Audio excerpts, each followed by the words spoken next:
Eu sou o professor Milton Pereira Lima, historiador. Bem-vindo ao canal Estudos. Na aula de hoje vamos estudar sobre os primeiros humanos, primeiros povos da América e os povos da Mesopotâmia. Falar desses povos é necessário antes falar sobre o surgimento da civilização, que costuma ser caracterizado por alguns acontecimentos. Quem nunca ouviu falar na cidade de Jericó, que está entre as primeiras cidades mais antigas citadas? Suas ruínas já foram citadas, estudadas por arqueólogos. O nome dessa cidade é citado na Bíblia. Muito bem.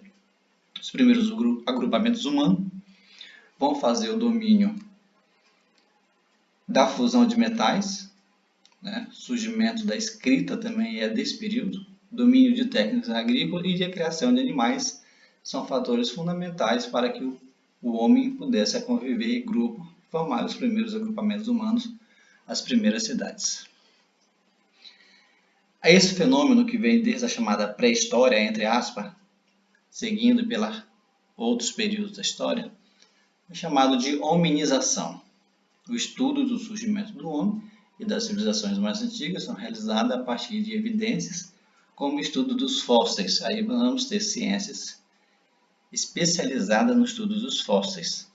Essas pistas permitem aos estudiosos construir hipóteses sobre o percurso humano.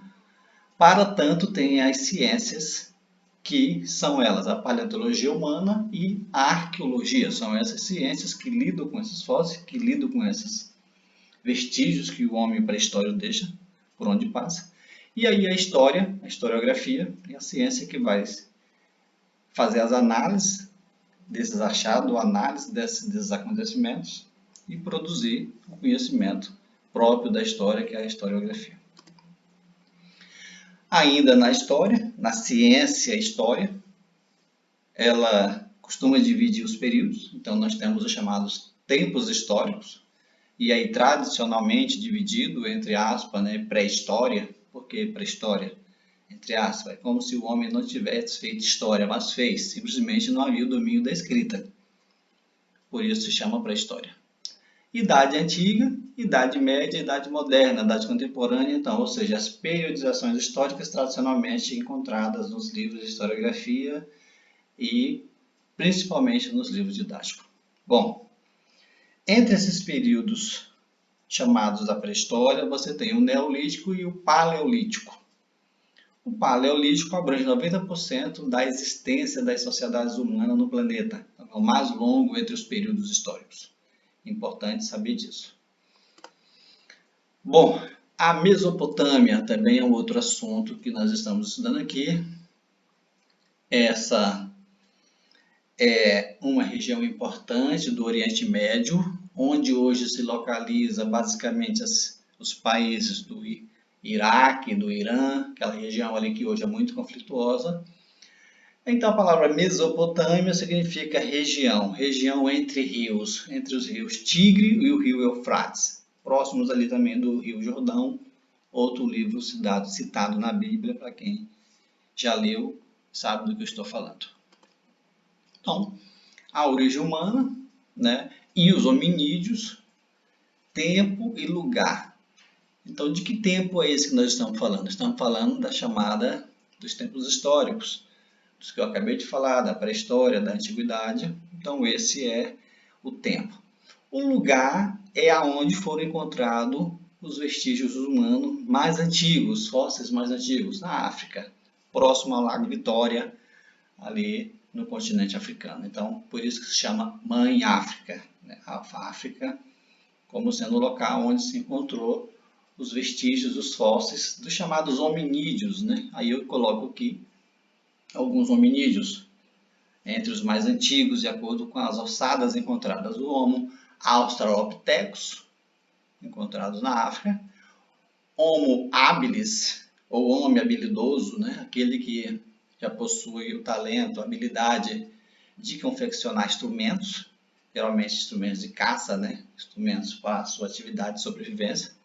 O homem é aquele que produz trabalho, e quando ele produz trabalho, ele produz cultura.